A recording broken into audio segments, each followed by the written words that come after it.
मिर्चादली भट्टी आतमल में रहंदो आहियां। 2-3 दिन को बाद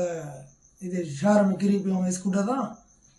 ख़बर न त मूं शमश कहिड़ो आहे जा अधो हमज़ो कहिड़ो आहे भाऊ न चाहे महमूद खां साहिबु अहिड़ो मुतबर माण्हू आहे अहिड़ो आहे ई न बेगुनाह मां वटि किरी पियो त मूंखे जिन हलवा हलूं था थाणे ते त हुनजे नाले हमज़े नाले ऐं चवंदा शमश जे नाले भाऊ महमूद साहिब जे नाले चवंदा FIR करा तुंहिंजे नाले ते थींदी मिड़े 2-टे मूंखे पढ़ाए छड़ाए चवनि त बाबा तूं हीअं करे हीअं कर हीअं थींदो हलंदा तुंहिंजे वरी 10-15 हज़ार ॾेई मूंखे लालच में ॾेई मां चरियो माण्हू बेअकुल ग़रीब का ख़बर ई न पई मां नालो बेगुनाह ॾेई वेही रहियुमि ख़बर ई न पई मूंखे अलाह ख़ैरु कंदो रब भलाई कंदो तव्हांखे रब साईं ख़ुशि कंदो जेको मुंहिंजो हाल हो मां तव्हांखे चई ॿुधायमि बाक़ी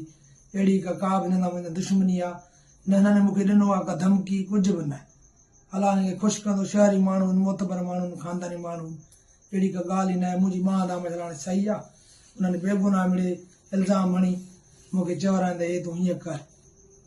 बेगुनाह अलाह साईं ख़ुशि कंदी चाहे न्या साहिबु चयो भले तुंहिंजो हली FIR त कराए 2 माण्हुनि ते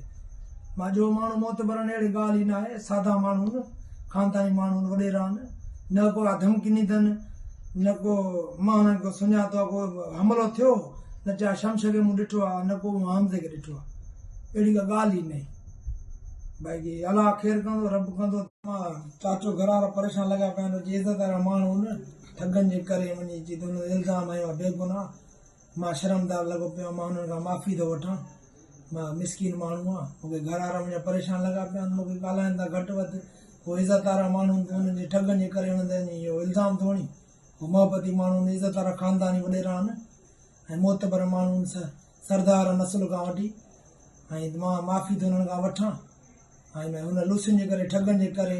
ज़ुबू समूह ऐं न्याज़ ॿोड़े करे मां जी फात मूंखे बेगुनाह लालच ॾेई छॾी मूंखे इल्ज़ाम हणी उहे इज़त वारा माण्हू सादा माण्हू वारा मालिक मूंखे हट वधि ॻाल्हाईंदा विढ़ंदा